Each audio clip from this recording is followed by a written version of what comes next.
Kembali lagi bersama saya Rina Sukma di Keliling Banjarbaru.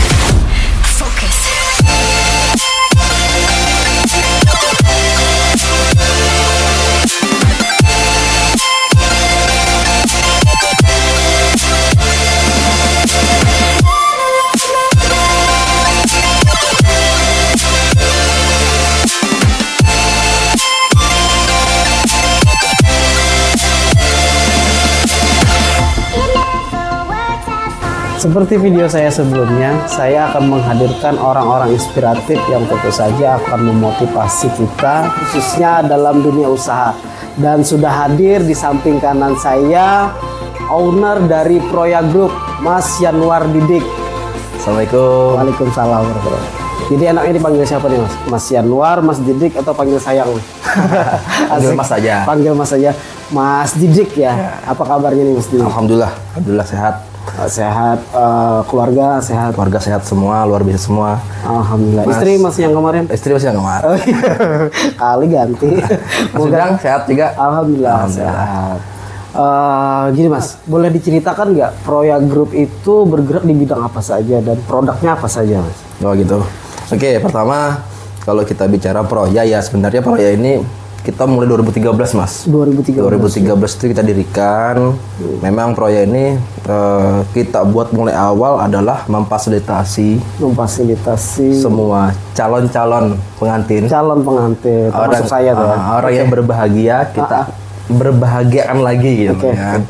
Jadi di 2013 itu kita sudah punya visi bagaimana bisa mempermudah para calon pengantin untuk mengadakan pesta mereka lebih mudah, mereka fokus kerja aja. Kita semua yang memfasilitasi mereka. Jadi dari tenda, jadi catering. Memang banyak Mas. Jadi ya hampir semua keperluan pernikahan atau pesta resepsi kita semua memfasilitasi.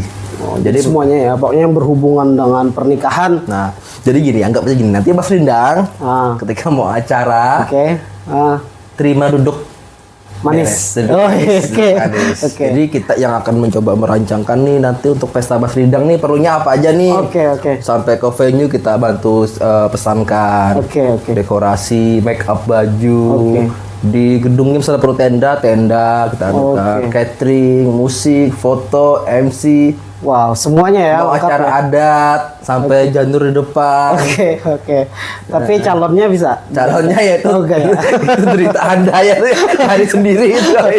Oke Mas, tahan dulu. Nanti kita akan bahas satu persatu. Kan ada banyak hal yang akan saya tanyakan yang mungkin saja bisa memotivasi kawan-kawan yang sedang dalam mengelola bisnis atau sedang memulai bisnis. Tapi awal-awal dulu deh Mas. Kenapa Mas Didik ini lebih memilih support wedding organizer ketimbang menjadi WO itu sendiri Mas? Oke, jadi sebenarnya ini suatu histori kemarin di belakang ya. Kenapa kita sementara ini memang Proya itu hampir semua ada. WO pun juga ada, dekor juga ada. Namun di 2 tahun ini memang kita kemarin fokus di dekorasi. Karena memang alhamdulillah Mas, dekorasi menggila Mas. Iya betul. Dengan berbagai strategi marketing kita yang alhamdulillah semua tercapai. Jadwal dekorasi luar biasa padat. Kita tahu sendiri lah. Luar biasa padat. Jadi memang kita tahu kan kalau WO itu harus subuh sudah standby. Betul. Jadi kita untuk mencapai hasil maksimal, takutnya jika WO-nya dari grup kita aslinya takutnya tidak maksimal di hari paginya. Jadi kita langsung ambil kebijakan, Proya tetap menjadi planner, bisa jual paket lengkap. WO kita pakai gandeng rekanan. Nah, jadi kita fokus di yang lainnya, namun pengelolaan acara di hari H kita pakai rekanan. Rekanan. Ya WO itu tadi ya. Dan WO rekanan itu juga ya sahabat kita juga. Yang kita sudah tahu seluk-beluk seperti apa. Tapi Proya yang support ya. Proya support. Jadi memang dari awal yang wedding plannernya dari Proya gitu ya. Jadi misalnya mau apa-apa kita bantu nih, memplannerkan nih pakai vendor A, vendor B sesuai dengan yang Mas Rindang mau misalnya mau sesuai dengan budget Mas Rindang. Bagaimana kualitasnya kita coba untuk menjabarkan karena ya kita mau nggak mau 9 tahun berjalan ini sudah tahu nih vendor yang A gimana, Betul, B gimana, betul, C gimana. Jadi mempermudah juga Mas Linda. Betul. Oh, aku cuma ada budget segini, aku pengen yang gini-gini. Kita semua sudah tahu. Betul, gitu. betul. Seperti Bagi-bagi rezeki juga ya. Nah, karena kita juga nggak tahu nih rezeki itu datang dari kita sendiri atau dari mereka. Betul. Kadang kan juga mereka juga jualan juga. Pasti bantu dong dekornya. Kadang kan saling support gitu. Atau kebalikannya ya. Oke Mas. Terus kalau lagi banyak project nih, apakah Mas Didik sendiri yang menjadi quality control atau ada tim untuk memastikan kalau hasilnya itu standar sesuai yang diinginkan klien? Oh ya, benar. Jadi kalau kita bicara quality control ya, kualitas, memang itu semua kita, kalau saya sendiri mungkin agak aneh ya ketika beberapa job banyak padat dan saya harus pontang-panting. Iya betul. Kayaknya juga nggak efektif ya kan. Memang kita membuat manajemen, Mas. Kita ada manajerial di kantor. Jadi mulai awal masuk kita harus membreakdown dulu nih. Job A, job B nih kapan tanggalnya. Kita harus membuat tim. Dan setiap tim tuh ada PIC-nya, person in charge-nya. Itu yang akan mengkontrol per event. Dia akan yang memimpin tim mereka. Dia akan yang mengatur jadwal mulai mulai produksi, loading, hingga eksekusi seperti apa. Memang per project ada PIC masing-masing. Kalau saya sendiri ada sebulan ada 8-10 titik kan. Juga repot ya kan. Jadi memang pokoknya per project ada PIC masing-masing. Itu yang kita bicara. Memang lagi di semua usaha memang ke depannya tuh pengennya ada suatu manajerial ya. Betul. Manajemen itu harus meskipun usaha kecil pun memang mulai belajar membuat manajemen sistem tadi ya. Enggak aja kayak orang jual nasi kuning nih. Betul. Dia harus membuat manajemen meskipun nggak langsung buka usaha langsung ada manajemen nggak. Tapi mereka sambil berjalan dia pengalaman yang bertahun-tahun buat SOP dulu. Oh, ternyata di dapur harus ada gini. Kayaknya sudah mulai rame harus ada yang handle. Betul. Di warung seperti apa gitu semua. Jadi kita bisa mengerjakan hal yang lain yang lebih penting gitu ya. Tapi kesusahannya mungkin mencari SDM-nya ini gimana Mas biar sesuai dengan Iya benar. Iya nggak sih? Ada kesulitan nggak di situ? Mungkin teori baca buku tuh bagaimana membuat manajemen ada banyak ya. Betul. Ada banyak. Memang nanti tantangannya adalah mencari siapa yang ngisi per posisi gitu kan.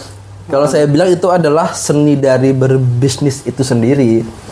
Seni mencari orang tuh susah. Susah berarti kan nggak mungkin bisa ya.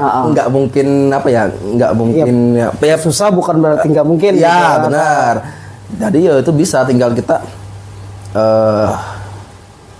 mencoba bisa membaca orang, orang tepat apa tidak ya kan. Itu alamiah ya. Alamiah. Kayaknya setiap pemimpin usaha atau owner itu mempunyai jiwa itu. Dia mau nggak mau dia bisa membaca nih si Ani cocok apa enggak ya kan.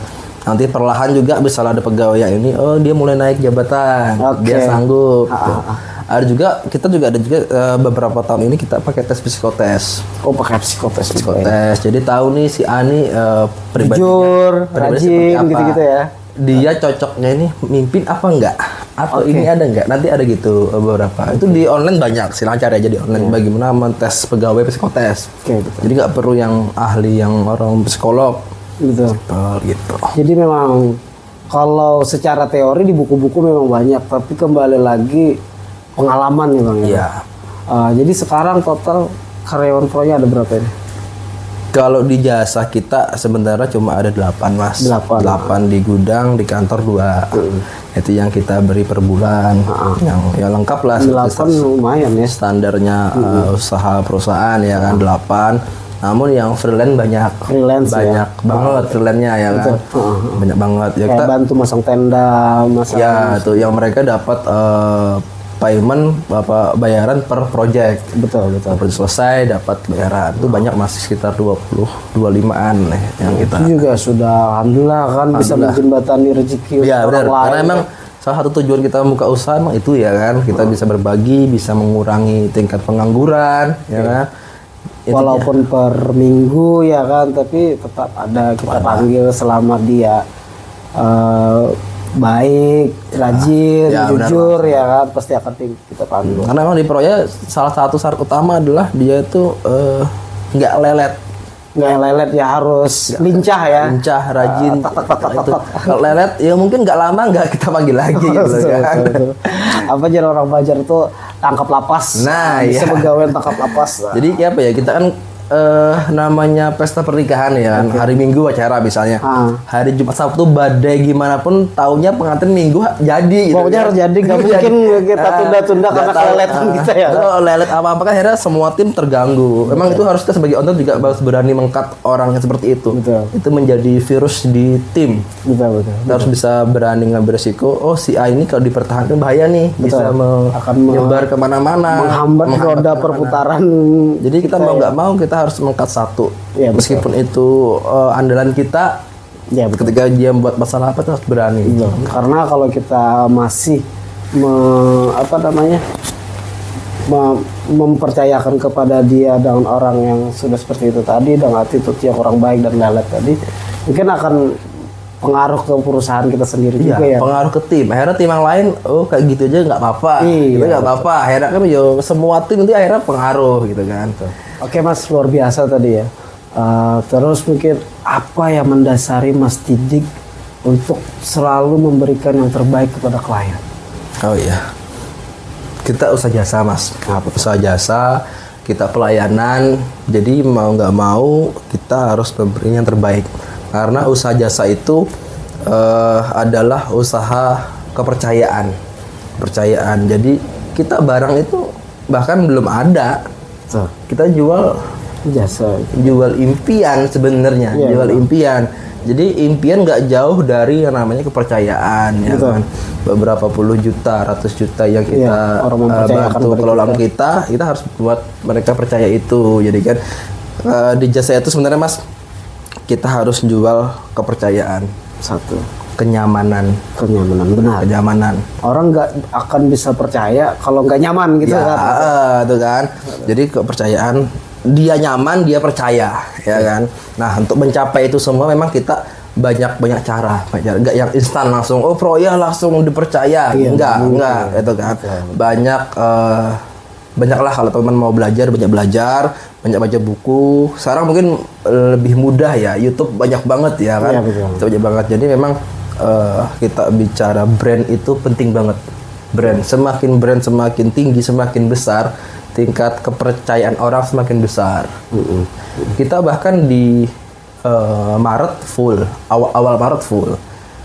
Setelah Lebaran Maret, April, Mei, bahkan kemarin ada yang nanya lagi Oktober 2023. Kita tahu nih baru 2023 ya? baru kemarin kita Oktober lewat kan. Iya. Jadi kemarin nanya minta harga dong, permintaan dong di Oktober 2023 gitu kan. Segitunya ya. Jadi kan memang di kita itu kebanyakan 3-4 bulan sudah nanya, sudah deal duluan, Ya, booking duluan. Karena kita dipercaya orang tadi, jadi orang dengan murah hati mempromosikan kembali kepada sanak saudaranya gitu kan, kepada teman-teman. Usaha jasa emang seperti itu. Lebih efektif itu adalah marketing mulut ke mulut, itu yang penting gitu kan. Dan di wedding ini kita sangat terbantukan. Kita bisa membuat expo gratis. Oke. Expo gratis. Expo gratis tiap minggu.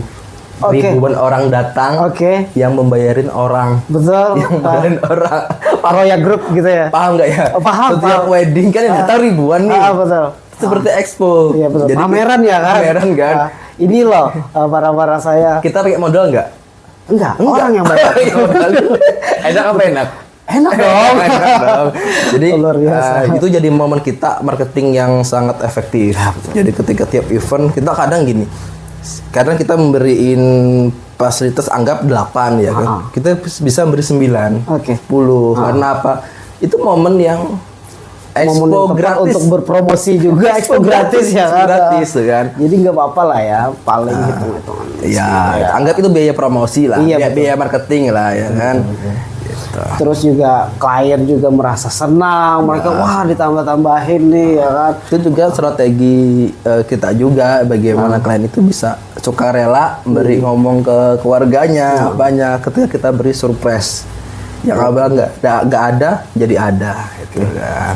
Jadi poin pentingnya yang saya tangkap tadi, ketika orang membayar kita sekian, kita harusnya bisa memberikan lebih daripada nilai yang orang bayar. Oh ya, agar bisa dipercaya sama orang ya. Karena kita mau nggak mau kan kalau kita jualan itu sebisa mungkin tidak mengurangi timbangan. Betul. Yang saya tahu sih ya kan mengurangi timbangan nggak boleh ya. Iya dong. Kalau ngelebihin boleh kan? Ngelebihin timbangannya boleh kan? Boleh ya. Misalnya aku jual beras sekilo 10.000. Mas Rindang bayar 10, saya beri sekilo setengah. Boleh dong. Boleh kan? Nolak ya Mas Rindang. Enggak. Dengan senang hati akan ngomong kan, di warung ini beri lebih, warung lebih, pelayanannya ramah. Pasti akan sukarela beritahu kan ke keluarga tetangga, beli di sana aja gitu kan. Yang penting berat badan aja jangan. Jangan nambah. Udah mulai kos Agus teman kita. Mas Agus. Oh ya, nanti ke Mas Agus diet ya. Oke, menarik banget ya tadi ya. Mungkin selanjutnya Mas yang ingin saya tanyakan, bagaimana Mas Didik bisa mengembangkan dan memperluas jaringan? Mungkin Kalimantan Selatan udah tahu ya Proya Group itu apa. Gimana Mas caranya mengembangkan itu tadi sehingga bisa memiliki aset yang saya maksud mungkin kayak punya pelaminan yang banyak, tenda yang banyak dan lain-lain. Iya. Gitu kan. Jaringan ya Mas. Memang di usaha jasa ini paling mudah. Sebenarnya nggak cuma di jasa ya, di semua usaha dasar dari kita berusaha itu harus punya banyak jaringan, banyak teman, banyak rezeki. Sebisa mungkin kita membuat semua orang senang, meskipun ya nggak semua disebut senang ya kan, tapi semakin banyak orang senang dengan kita, peluang jaringan semakin besar, semakin cepat kan. Jadi gini, saya bilang ini kita beritahu juga kan salah satu tips kita yang sebenarnya ini dari Mbah Putri nih, Mbah Putri yang selama ini kok kita cari sini, yang biasanya ini hanya saya dan keluarga yang dapat. Jadi eksklusif ya? Eksklusif. Yang dapat ilmunya tak share sini, semoga bisa bermanfaat ya kan. Karena ini sangat penting nih, sangat penting. Dua kalimat yang bisa merubah hidup drastis.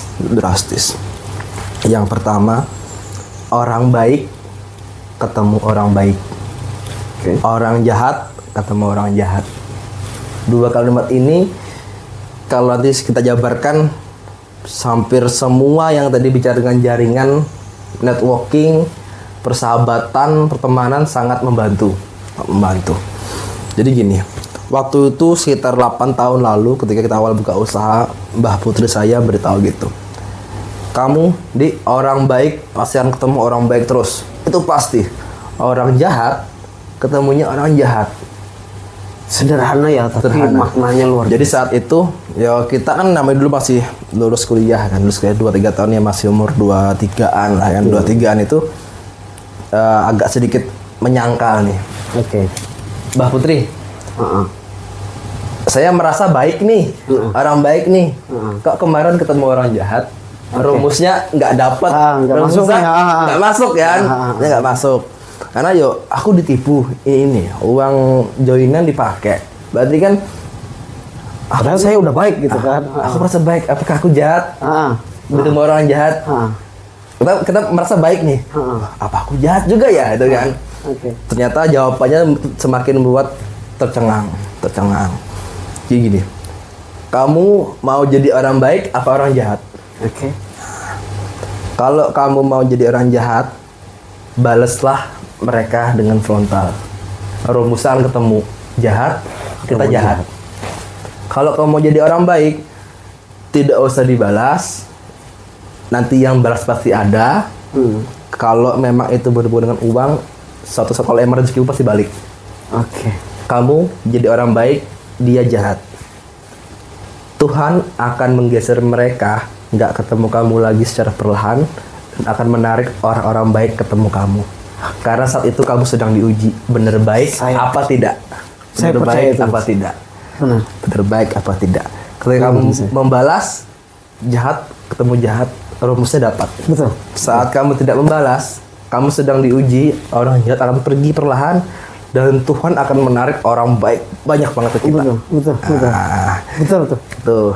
Saya merasakan secara pribadi, mungkin namanya kita pengusaha, berusaha pasti menemukan namanya bangkrut, rugi, ketipu, Ya, dibodohin teman dan lain-lain. Ya, itu pasti ada ya kan. Tapi tetap aja berbuat baik. Insya Allah energi baik itu akan mendekat kepada kita. Dan yang paling penting itu bisa adalah balasan kita dulu waktu kita jahat pernah ke orang. Bisa jadi, ya kan? Karena karma itu bisa kembali pasti sesuai alamat ya kan, sesuai titik datangnya. Jadi ketika kita ditemukan dengan mereka yang jahat, kita mau balas kah atau benar-benar kita mau jadi orang baik? Iya, gitu ya. harusnya jadi Kalau balas pelajaran. tadi kita balas tadi dibalas sama orang lagi gitu terus baru Nggak bisa ada ketemu. habisnya, kan? Ketemu harus seperti itu. Jadi selama ini alhamdulillah dapat klien pun yang baik-baik semua gitu kan. Betul. Tuh, jadi kalau emang kita ada salah yo nanti kan ketemu lagi gitu. Orang jahat datang lagi gitu kan. Luar biasa ini, luar biasa sudah. Jadi itu tadi yang dari Mbah Putri tadi Ya, luar biasa. Berarti mungkin beliau juga sudah mengalami kehidupan yang panjang, menemui orang yang macam-macam, tapi pada intinya tetap berbuat baik tadi yang bisa kita ambil. Ilmu ikhlas saya juga dapat dari beliau. Gimana mas ilmu ikhlas? Ilmu ikhlas sebenarnya kita juga masih belajar. Iya. Mas Rindang mungkin nggak usah dulu karena setelah kita niat pengen belajar, cobaan bertubi-tubi datang, ngeri. Jadi bagusnya gimana nih? Atau nanti aja kali ya? Nanti aja. Kita mau belajar ikhlas kan, Ya. tidak akan lulus ikhlas ketika nggak ada cobaan datang yang banyak. Nanti mas. Nanti aja. Belum waktunya kayaknya saya. Saya juga kemarin juga nyesel dia terlalu cepet ya, karena bisa aduh banyak banget cobaan. Nanti aja deh. Tapi karena ikhlas, harus ikhlas ya kan? Loh, kan mau belajar ikhlas, nggak akan lulus kalau nggak ada cobaan. Nanti dulu mas yang ada aja saya masih, wah ampun mas. Bangun pagi sudah ditempeleng sama masalah ampun. Nanti dulu mas. Oke, luar biasa tadi mas Didik ya. Mungkin saya minum dulu. Silakan minum dulu ya. Mas Didik. Oke. Jadi ngopi hari ini disponsori Proya Group. Ya. Selanjutnya nih mas, motivasi terbaik yang ingin Mas Didik sampaikan kepada teman-teman keliling Banjarbaru. Apa ya? Mungkin sebenarnya saya merasa belum pantas nih beri motivasi. Jangan Teman-teman pengusaha Banjarbaru luar biasa yang saya senior banyak banget ya kan.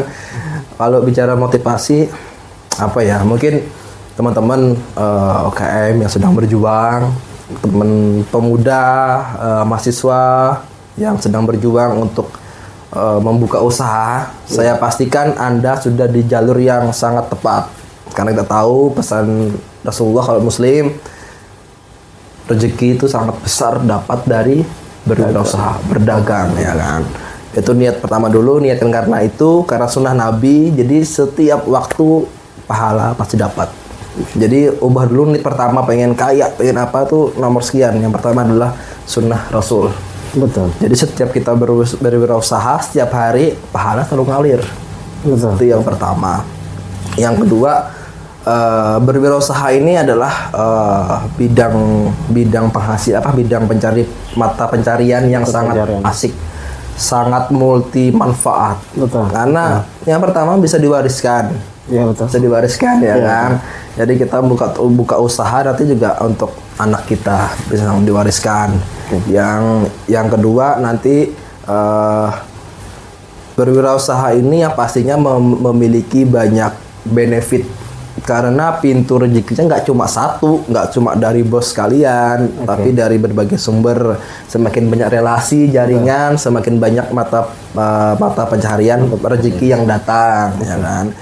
Jadi itu jika kalian sudah melakukan itu, tetap semangat. Yang pasti usaha pertama langsung berhasil di dunia ketika disurvei hanya 0, berapa yang berhasil ya kan. Jadi ketika kalian pertama gagal, jangan takut, jangan kamu kayak nggak cocok berwirausaha. langsung nyerah. Ya, kita kalau bicara saya pribadi 1 2 3 4 ini usaha yang ke-6.